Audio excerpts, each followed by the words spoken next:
Section 1. You will hear a man telephoning a sports club to ask about membership and facilities. First, you have some time to look at questions 1 to 4.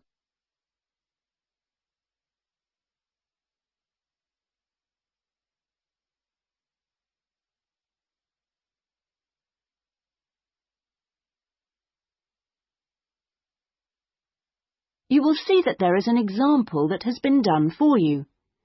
On this occasion only, the conversation relating to this will be played first. Good morning. Sorry, it's gone 12. I'll start again. Good afternoon, Kingswell Sports Club. How can I help you? Oh, good afternoon. I was wondering if you could give me some information about membership and facilities. The name of the sports club is Kingswell, so Kingswell has been written in the space. Now we shall begin. You should answer the questions as you listen, because you will not hear the recording a second time. Listen carefully and answer questions 1 to 4.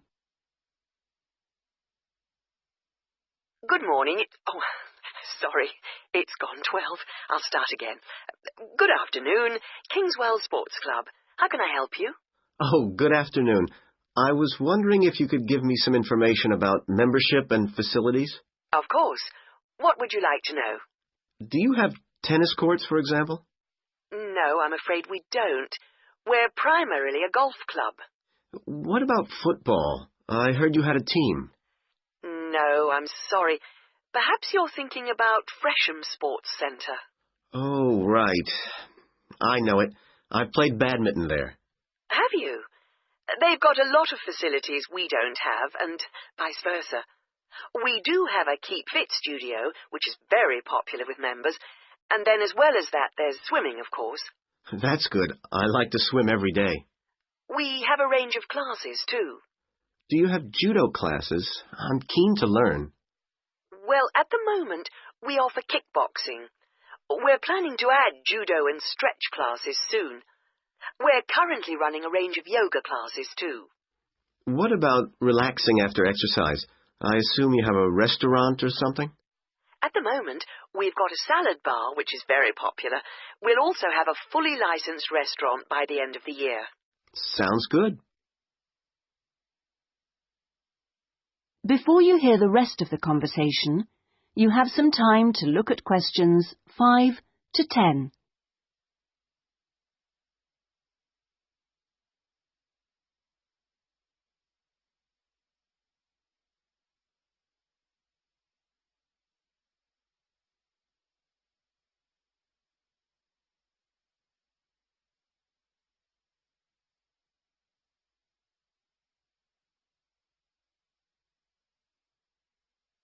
Now listen and answer questions 5 to 10.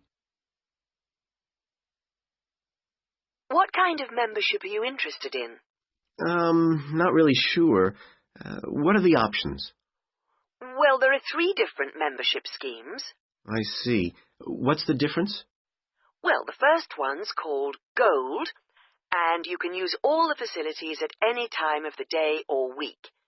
You can also join in as many classes as you like for free. That sounds good. Is it very expensive? Well, you pay a £250 joining fee, and then it's £450... Oh, no, I'm sorry. It's just gone up by £50. Sorry about that. It's now £500 for the annual subscription fee. Right, got that. And what's the next type? Well, that's silver. It's the same as gold, except you have to pay a small fee of £1 per lesson for any you do, and you can only use the centre at certain times. I see. So when exactly? You can only use the facilities between 10 a.m. and 4:30 p.m. So I couldn't use the pool at 8 in the morning or evening then? That's right. Okay, and the price for that? Is the joining fee the same as for gold? Actually, it's slightly less than the £250. It's £225. But the annual fee is only £300. Does that sound more like what you want? Well, it's still rather more expensive than I thought. I'm a student here in England, and I'm only here for 6 months. Ah, then the bronze scheme would probably suit you best. How is that different? Well, some of the facilities have restricted use. And do I have to pay for classes? Yes, it's £3 for each class you join. I see. And what are the hours then? Between 10:30 and 3:30 weekdays only, and you pay a £50 joining fee. The annual fee is £180. It works out at £15 a month, so that would be quite a lot cheaper. Oh, that should be all right. I could come in my free periods. What do I have to do if I want to join? Well, we book you in for an assessment with an instructor who will show you how to use all the equipment.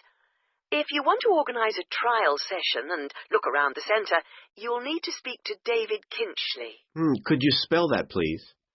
Yes, David, KynChley.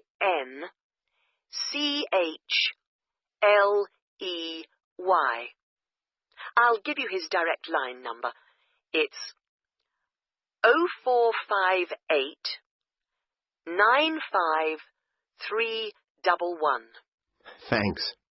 Thank you for calling Kingswell Sports Club. That is the end of section 1. You now have half a minute to check your answers.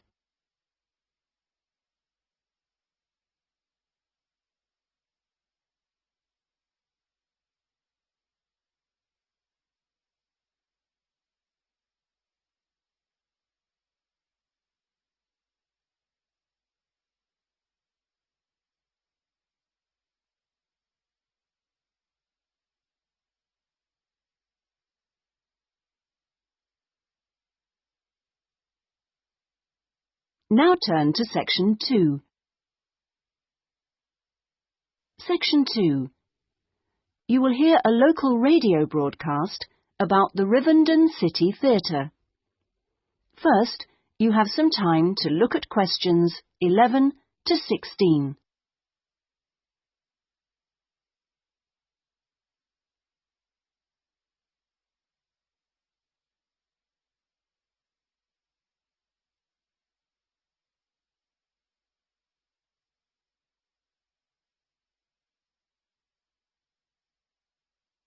Now listen carefully and answer questions 11 to 16. And here on Radio Rivendell, we have Lynn Rawley, the Public Relations Officer of our own Rivendell City Theatre. Hello, Lynn. Hello. Now, the theatre is reopening soon after its 3-year redevelopment program, isn't it? That's right, and there are a lot of improvements. The first thing people will see when they go in is that the foyer has been repainted in the original green and gold. Then the box office has been reoriented with its own access from the side of the building instead of through the foyer, which means it can be open longer hours and has more space too. The shop that used to be in the foyer, which sold books and CDs, is the one part of the redevelopment which isn't yet complete. The plan is to find new premises for it near the theatre, and we've had difficulty finding somewhere suitable. We hope to reopen the shop in the next few months. Will audiences find any difference in the auditorium? Yes, we've increased the legroom between the rows. This means that there are now fewer seats, but we're sure audiences will be much happier. And we've installed air conditioning so it won't get so hot and stuffy. We already had a few seats which were suitable for wheelchair users, and now there are twice as many, which we hope will meet demand. Something else that will benefit audiences is the new lifts. The two we used to have were very small and slow. They've now gone, and we've got much more efficient ones. Anything for the performers? Yes, we've made a number of improvements backstage. The small, dark dressing rooms we used to have been converted into 2 large, airy rooms, so they're much more comfortable now. And the state-of-the-art electronic sound and lighting systems have been installed. Before you hear the rest of the talk, you have some time to look at questions 17 to 20.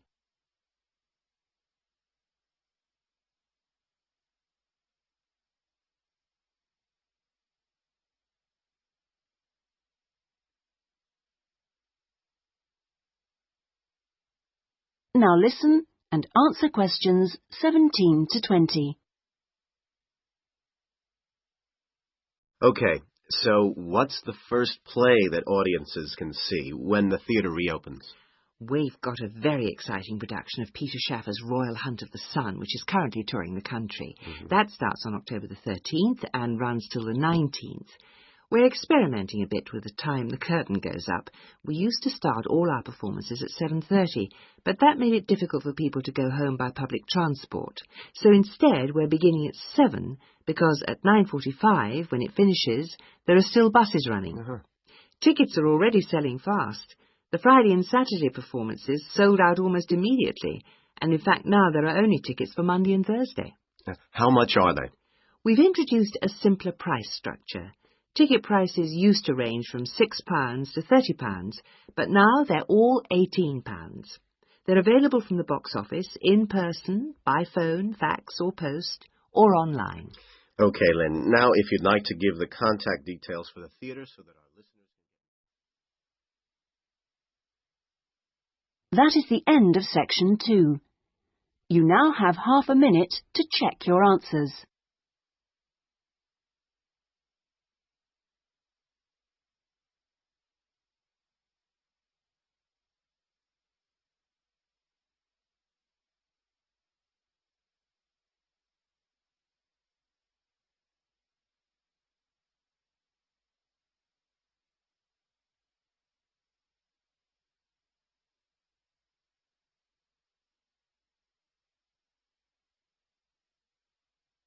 Now turn to section 3.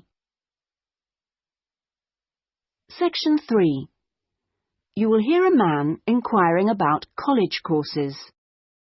First, you have some time to look at questions 21 to 25.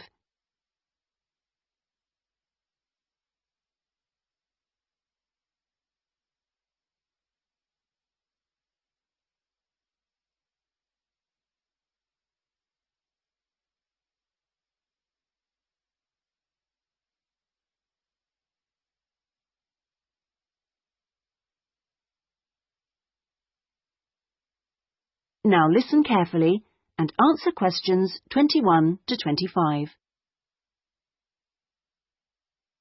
Hi, can I help you? I was told to come here because I'd like to talk to someone about taking a management course. Right, I'm one of the tutors, so I should be able to help you. Oh, good. My name's Brian Ardley. I've decided to enrol on a part-time management course. A friend of mine took one last year and recommended it to me. Right. Is there anything I should do before the course, like reading or anything? We prefer to integrate reading with the course, so we don't give out a reading list in advance. But we like people to write a case study describing an organisation they know. I've already done that, as my friend told me you wanted one. But would it be possible to sit in on a teaching session to see what it's like? I haven't been a student for quite a while. Fine. Just let me know which date and I'll arrange it with the tutor. Now, could I ask you about the college facilities, please? Anything in particular? Well, the course is 1 day a week, all day, isn't it? So presumably it's possible to buy food. Yes, the refectory's open all day. Does it cater for special diets? I have some food allergies. Provided you warn the refectory in advance, it won't be a problem. Good. What about facilities for young children? I'd like to bring my daughter here while I'm studying. How old is she? 3. Then she's eligible to join the nursery, which is supervised by a qualified nursery nurse. The waiting list for a place is quite long, though, so you ought to apply now. OK. I don't know if our careers advice service would be of any interest to you.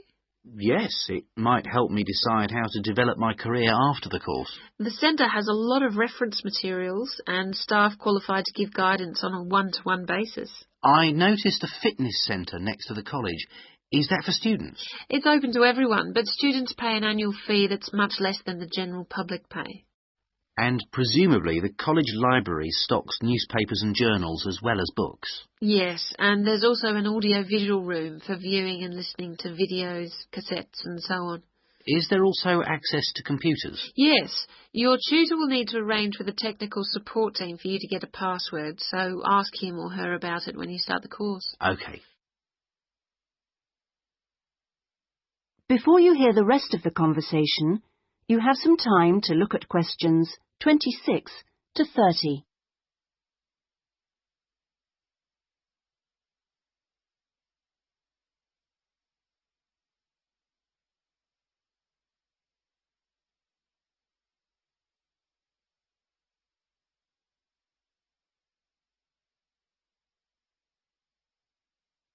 Now listen and answer questions 26 to 30. By the way, do you know about our business centre? No, what's that? It's a training resource, a collection of materials for people to study on their own or use in their own organisations. Uh-huh. You mean books and videos? Yes, and manuals for self-study, plus a lot of computer-based materials so people can work through them at their own speed and repeat anything they aren't sure about. And you can hire laptops to use in your own home or workplace, as well as printers that you can take away. Does it have anything that I could use to improve my study skills? I don't have much idea about report writing, and I'm sure I'll need it on the course. Oh, yes, there's plenty of useful material. Just ask one of the staff. Does the centre cover all the main areas of business? Yes, topics like finance and, of course, marketing, that's a popular one. Local managers seem to queue up to borrow the videos. So it isn't just for students, then? No, it's for members only, but anyone can join. How much does it cost? £100 a year for a company and £50 for an individual, with no discount for students, I'm afraid. Well, that's very helpful. Well, I think that's all. I'd better go home and fill in the enrolment form. Thanks for all your help. You're welcome. Goodbye. Goodbye. That is the end of section 3. You now have half a minute to check your answers.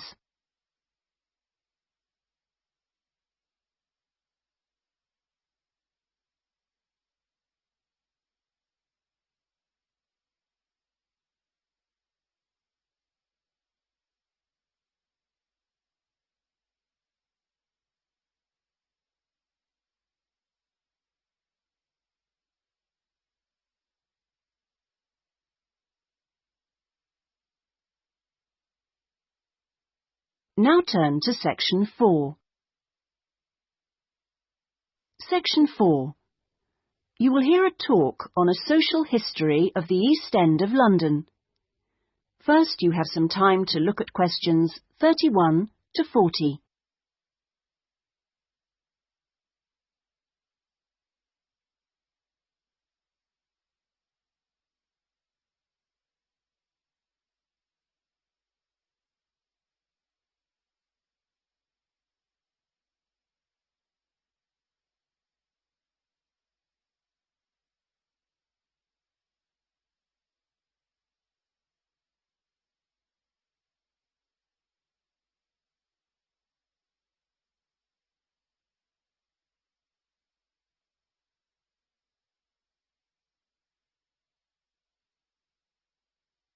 Now listen carefully and answer questions 31 to 40.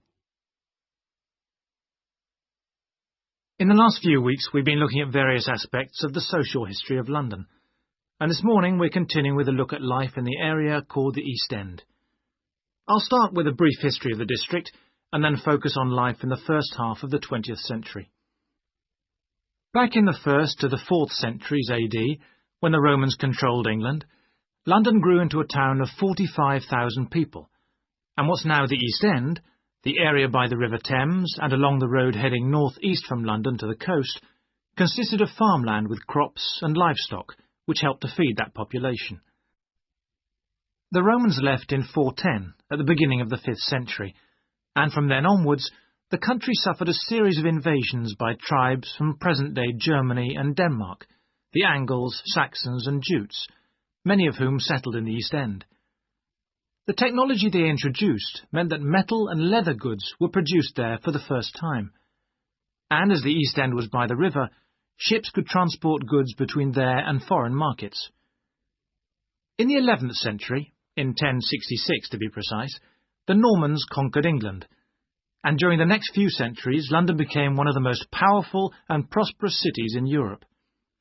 The East End benefited from this, and because there were fewer restrictions there than in the city itself, plenty of newcomers settled there from abroad, bringing their skills as workers, merchants or moneylenders during the next few hundred years.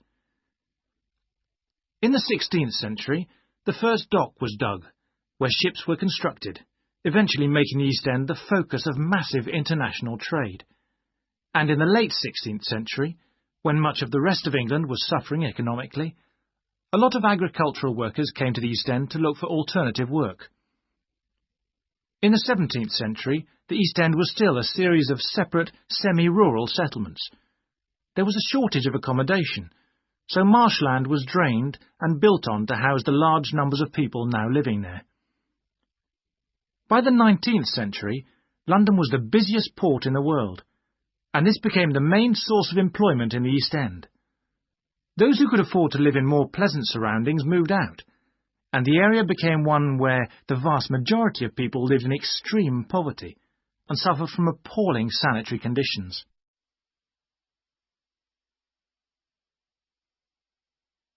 That brief outline takes us to the beginning of the 20th century, and now we'll turn to housing. At the beginning of the century, living conditions for the majority of working people in East London were very basic indeed. Houses were crowded closely together and usually very badly built because there was no regulation. But the poor and needy were attracted by the possibility of work, and they had to be housed. It was the availability rather than the condition of the housing that was the major concern for tenants and landlords alike. Few houses had electricity at this time, so other sources of power were used, like coal for the fires which heated perhaps just one room. Of course, the smoke from these contributed a great deal to the air pollution for which London used to be famous. A tiny, damp, unhealthy house like this might well be occupied by 2 full families, possibly including several children, grandparents, aunts and uncles. Now, before I go on to health implications of this way of life, I'll say something about food and nutrition. That is the end of section 4. You now have half a minute to check your answers.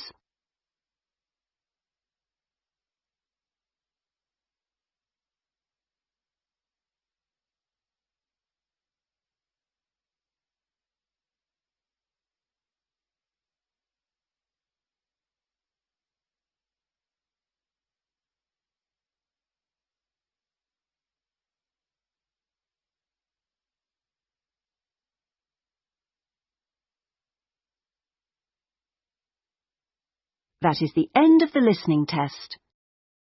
In the IELTS test, you would now have 10 minutes to transfer your answers to the listening answer sheet.